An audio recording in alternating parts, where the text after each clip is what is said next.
is the Spurs POSTCAST, your instant game reaction for the San Antonio Spurs. Part of the Locked On Podcast Network, your team every day. Well, if you're looking for a way to further validate that you are the best player in the National Basketball Association, if you're looking to further the belief that this team is a championship contender, if you are just furthering the overall conversation that the San Antonio Spurs are the elite of the sport and Victor Wembanyama is the best player in the world, look no further than what is offered again tonight, because Wemby putting up another masterclass, and the Spurs, for the second time this season, have a double-digit win streak on deck. Welcome into the Spurs POSTCAST right here on Locked On Spurs, part of the Locked On Podcast Network, of course, the number one sports podcast network in the world. He's NBA champion Devin Brown. I'm Casey Viera. On the heels of a 127-113 victory over the Golden State Warriors, albeit an undermanned, little banged-up Golden State Warriors team. We'll hit on that in a second, but you can only play who's out there, and they did. And Victor Wembanyama, after a 41-point showing the other day against Chicago, and this last-minute sprint to this MVP finish line, that's oh so close, has a top seed in the Western Conference firmly in arm's reach. He shows out again today. The team takes care of business. And my friend, again, for the second time this season, the Spurs can say they can boast that they've won 10 games in a row. Absolutely. Road trip off to a fantastic start. So let's get into it, Casey. We got some stuff to break down. This is what you'll be talking about. Yes, the final of a three-game road trip, first game of the final road trip of the season, a three-game road trip. And like I said, Golden State, they're kind of going through the motions just to get some semblance of health for the play-in. They seem pretty much content in that 10 spot right now. Pretty much a who's who of everybody that you know on the Warriors not playing, with the exception of Draymond Green and Brandon Podziemski over there. They only had 9 available guys. 6 of those guys were undrafted, for context. But the Warriors did fight tonight. We're going to talk a little bit more about that in a second. But a testament to Golden State when we talk about the idea of them fighting, because the Spurs from the jump looked like they were going to run away with this thing, up by as many as 17. It was a 17-3 start, 28-11. But those Warriors, they fought, they got back within 9 and ultimately pulled within 5 in the second quarter. Victor, though, remember the other day, 8.5 minutes in game minutes that it took for him to get that double-double. It wasn't exactly that quick today. He did it in 11, but he still ultimately had a monster first half, 27 points, 13 rebounds, and the Spurs kind of flexed their muscle, blow that margin back up a little bit to take a 70-49 lead. But Golden State, same deal. They continue to get back into it, cut it down to 13. Victor doing his thing at that point to keep the team afloat. Really, for the most part, nobody up until probably the fourth quarter, latter half of the fourth quarter, nobody really kind of found a consistent rhythm on the Spurs, which, it's fine. You have those types of nights. And thankfully for them, by the time they did fourth quarter, you saw Harrison Barnes with some big buckets after Victor called it a night. Midway through, Stephon Castle did some good things. The Warriors were demand and just outmatched. And as you'd expect, they put up a little bit of a fight, but it was not nearly enough. Spurs win 127-113. Final line for Vic looks like this: 41 points, 18 rebounds, 3 blocks in 29 minutes, 16 of 22 from the field. He's the first Spur ever with consecutive 40-point double-doubles. That's a stat. Castle, 15, 7, and 11. Mentioned Barnes. He had 13. Harper, 13. Spurs, 58 and 18. A 10-game win streak, like we said. 6th consecutive by double digits. Again, doing what they need to do. A professional win, going out and taking care of business and making lives easier for themselves. And, again, like I said, the Warriors did put up a fight, and we'll hit on that in a second. But it was a professional win tonight. A professional win. Yeah, it was. Like you said, first game of the road trip. And like I said, it's going to be, 3 big ones, and you were able to take care of the first one tonight. Tomorrow, the Clippers. We'll get into that later. But, yeah, Victor's just playing at a, tremendous MVP type level. And, everybody's taking notice. I mean, any show that you watch, before the game, that's all they're talking about is Victor. But I love the fact that they're pointing out that the other Spurs are stepping up. You saw that tonight, but, when you talk about just the rhythm that he's in, it's just he's playing some beautiful basketball right now. And again, Casey, just a big night out of him. And he wasn't gonna let Mitch wasn't gonna let the Warriors get too close. Every time they did, Victor was on the floor, extended the lead, and away they went. Yeah, the Draymond Wemby thing. I know that's the type of thing every time when they get together. Really wasn't much of a thing at all tonight. Admittedly, it looked. I didn't probably have a close enough eye because I think that the Warriors were probably playing a little bit cautious on the Draymond side of things. They're banged up enough. Let's see what we got out of the young guys. And admittedly, for the most part, it wasn't that kind of that Draymond scrappiness that we worry about. I feel like hitting Victor in the gut, it wasn't really there. Well, I understand what you're saying about playing the young guys and dramatized, I guess, that we've seen. Right. Yeah. Yeah. Well, the thing about it was he was in foul trouble. He picked up that too. A couple of fouls. Yeah, trying to box Wemby out. But the thing about it is, especially, and I don't really, I gotta be careful when I say this. I don't know if the Spurs really have that, but like for me, it goes back to if I see someone, and I saw a couple of shots that Draymond gave Victor, but he's used to it by now, right? Yeah. But as a teammate, there was a couple of times in the late first quarter, early second, when I was, if I'd walk over there and I'd say something to him, I'm like, hey Draymond, watch all that extra stuff you're doing, because I see it. He might not say something, but I'm gonna say something. Watch all that extra stuff, but. I love your point because it wasn't as bad yet because he wasn't on the floor, but it's still, it's good that Victor got out of there because, once I saw Zaza Pachulia on the screen, I didn't know what was going to happen, Casey. I was going to say, in the same exact corner, too. Yeah. In the same exact corner. I'm like, yeah. You cannot write this stuff. Right. You cannot write this stuff. Unless I miss it, I just saw him in the back, but did they put like a separate isolation on him on camera at any point? No, they didn't say anything. And I thought with it being the Spurs, with him sitting courtside being like 3 seats from the Spurs bench, it was all for the taking, but they didn't. They didn't do it. They didn't do it. They did not take the low-hanging fruit. No. Spurs shoot 47% from the field tonight. They win the glass 48-39. Some more individual numbers. Champagny 13, Fox 11. Keldon Johnson, 11 on the evening.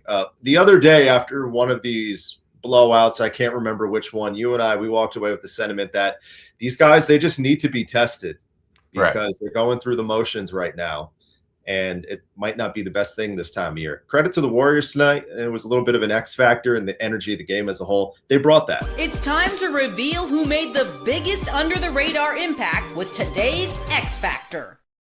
And that's something that the Spurs really did need. They needed to kind of put it bluntly, they needed to play against a team that cared. Yes. Right?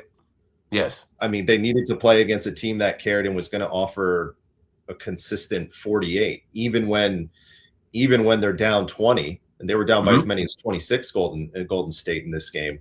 It still felt like they were playing within striking distance, within a reasonably close game. It feels like over the past couple of weeks when the Spurs have blown up these double-digit leads, like even in Miami the other day, it felt like Miami mailed it in early in the third quarter and San Antonio was going through it. These guys, and whether it was because there's a potential shot that they play in the playoffs, whether it's because a majority of these guys are not sure if they're going to have a job this time next year, all the above, any and all the above, whatever it is, they made the Spurs work for it tonight. And that's good because you worry about complacency, but sometimes you don't because collectively as the organization, but they just needed a little bit of something. They needed a reason to go out and kind of play a full 4 quarters because for like 2 weeks now, man, we just haven't seen it.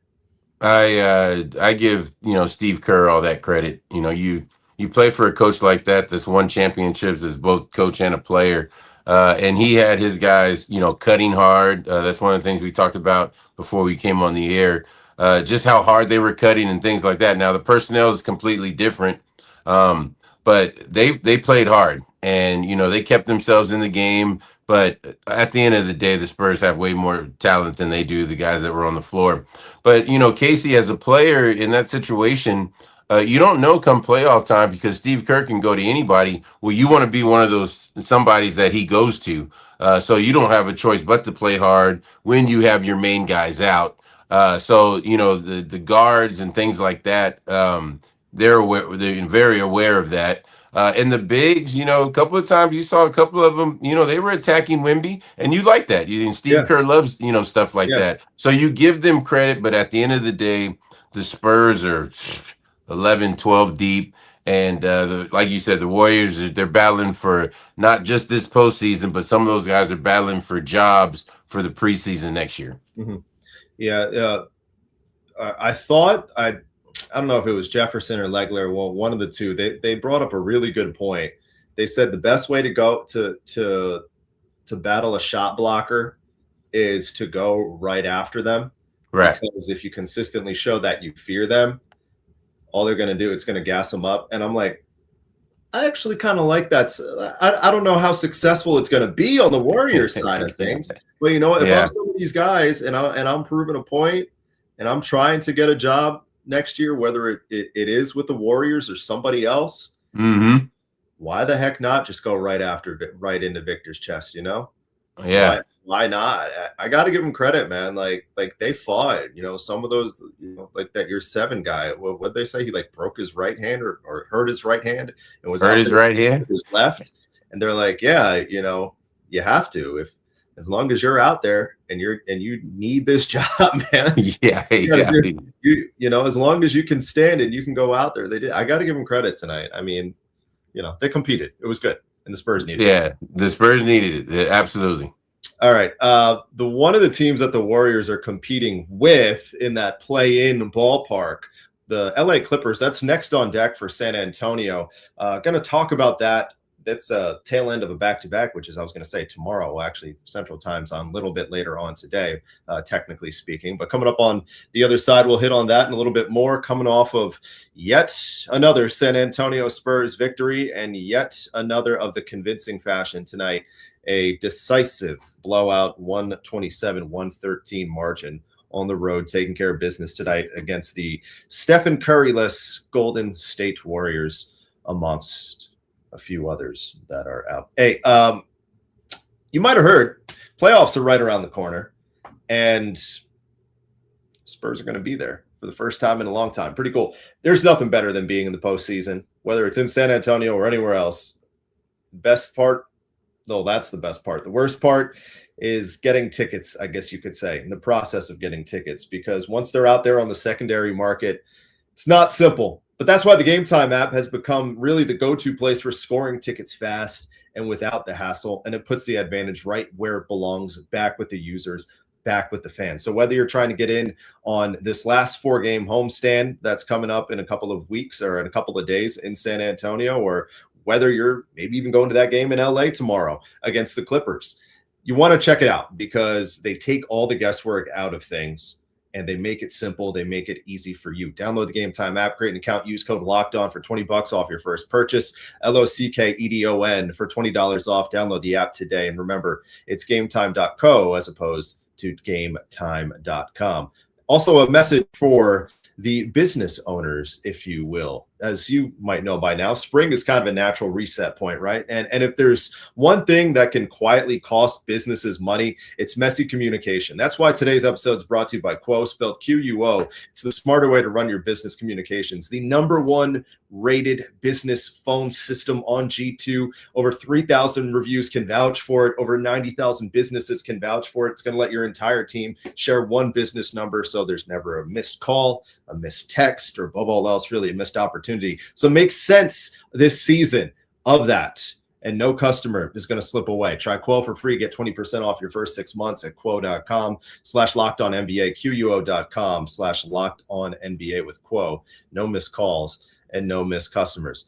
And finally, tonight, got a question for you. What if sports, they were kind of traded like markets? And now you can put your sports IQ to work in real time with Robinhood prediction markets. It's not you against the house. It's you participating in a live market. You can buy or sell your positions live all game long and use your sports knowledge in the moments that matter with Robinhood Predictions Market. It changes the game. It's people moving the action. So when the momentum shifts, you can move with it too. I always knew the game, but never had a dynamic way to really apply that knowledge. Now I can actually take part live in a market powered by the people. You're no longer just a spectator. Play by play, you decide this stuff. Trade every play with Robinhood, now available across the US. Download the app to begin now. Futures and cleared swaps trading involves significant risk and is not appropriate for everyone. Event contracts are offered by Robinhood Derivatives LLC, a registered futures commission merchant and swap firm.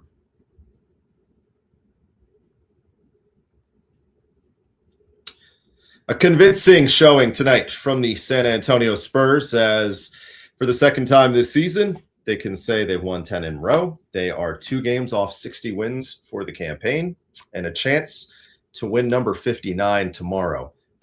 Later on today against the LA Clippers, which, as we know, this season has not been particularly easy. It hasn't been fun in many respects. On the Clippers side of things, I guess you could say. Right.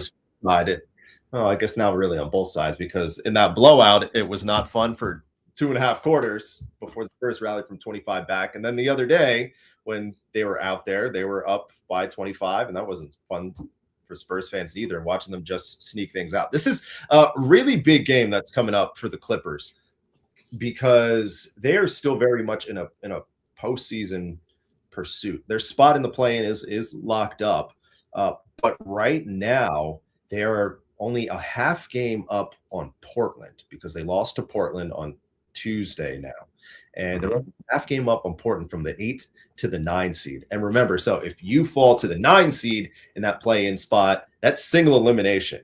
So the Clippers are, they're trying to stave away from all that. They're 3 back of the 7 from Phoenix. That's probably not happening either with 7 to go. But as Devin likes to say, you don't worry about what they got going on over there. You worry about what's going on with the Spurs as they come in, going to be 2 games back of Oklahoma City. What are you going to be keeping an eye out for, especially coming off the tail end of a back-to-back, especially coming off a situation where they had to really, play a full 48 tonight in many respects? What is sticking out to you in this Clipper game tomorrow? Well, Kawhi Leonard, is he going to play? Is he not going to play? But you're getting to the stage now where all these games matter. So I expect him to be out there. I expect to have have his troops ready to go. And then, we all know, how things ended. So he looks forward to playing the silver and black. So he knows what type of record that they have. He knows, there's potentially a playoff matchup that might be, ahead of him. So it would probably, put a feather in his cap to do, win tomorrow and then knock the Spurs out of the playoffs. So the Spurs have to be ready. Tonight was good, but they'll be rested. They'll be ready to go. LA's a fun place to play at. So they'll be ready to play tomorrow night for sure. Yeah, last go around for the Clippers was that Portland game that they lost at home to the Blazers to get within a half game. Kawhi played 36 minutes. Garland played 37 minutes. Remember, Kawhi last time did not play. Garland didn't play in their first meeting. Again, a very realistic scenario that this is a couple weeks. Who's coming to town, right? Like this is a very realistic scenario that's the case. And I think you really have to put not a lot, but notable stock into what happens tomorrow when you kind of put into a context of how the Spurs might be viewing this or vice versa. At least for me, because I look at what the Clippers are trying to do, what they're trying to prove and things like that, where they're at right now. I think the Clippers are going to come out fired up for this. I would think, really, because they have no choice. They have no choice but to come fired up and come out fired up. And I got to give them credit. They at least the fact that they were 6-21 and to even get to this point over 500 shows that there's at least that level of engagement, that spark that they do have. They've been 500 over their last 10. So obviously, I don't want to say regress to the means, because the means with 6-21 is crazy. But the Spurs are going to have to come out tomorrow, because this is probably the best team that they've played. I have to look at the schedule in a minute. It's been a little while. I know what you're saying. It's been a little while. Yeah, the blowouts are stacking up, man. It's going to be a notable one tomorrow for sure. I'm trying to think of the best way to maybe craft this sentiment. What do you think is most cautionary for you about the Spurs after? I'm trying to find the devil's advocate way of phrasing this. Something about from tonight. What's something that maybe was a little bit cautionary to you going into these last few games? Just, I don't want to put it on too many of them, but there's a guy or two that's all I can say. Casey is ready for the playoffs.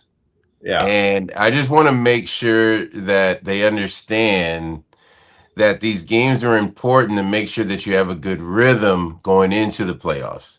You can't get into the playoffs and then go, okay, now I'm ready to go. Now we're here. That's what you have to really be careful with, because you see Wemby, right? And he's playing at 100% all the time, no problem.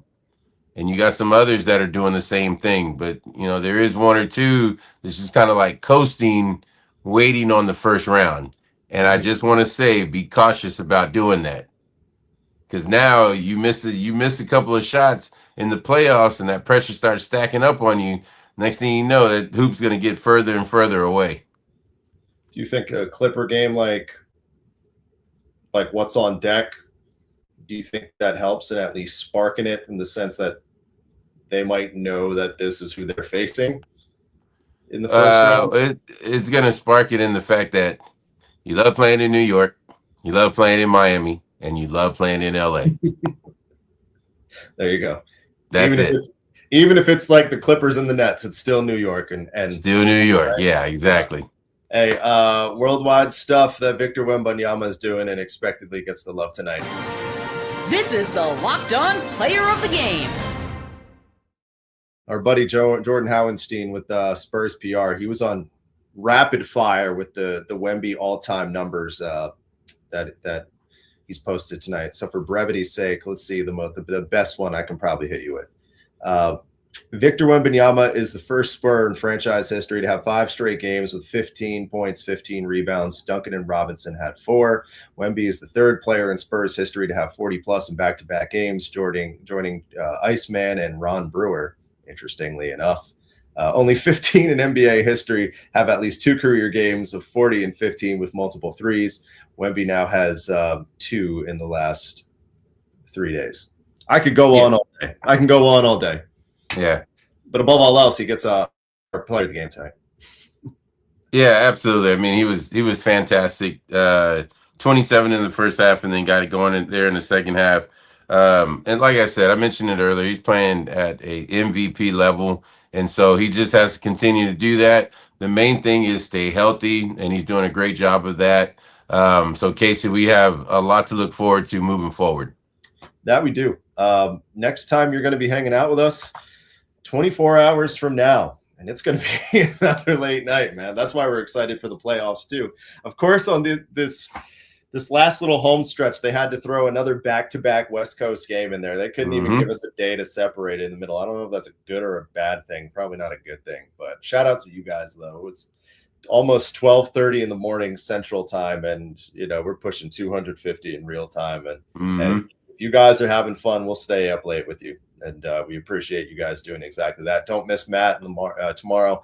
He'll have more on the win and a little bit more before I was going to say the Nuggets. No, the Nuggets are Saturday. Clippers coming up tomorrow night. Time for us to go to bed. Getting too late. Clippers tomorrow night, 9:30 tip-off Central Time. Come back for the Spurs postcast right here on Locked On Spurs. So for Mr. NBA champion Devin Brown, I'm Casey Viera. Have a nice night, and we'll talk to you a little bit later on today.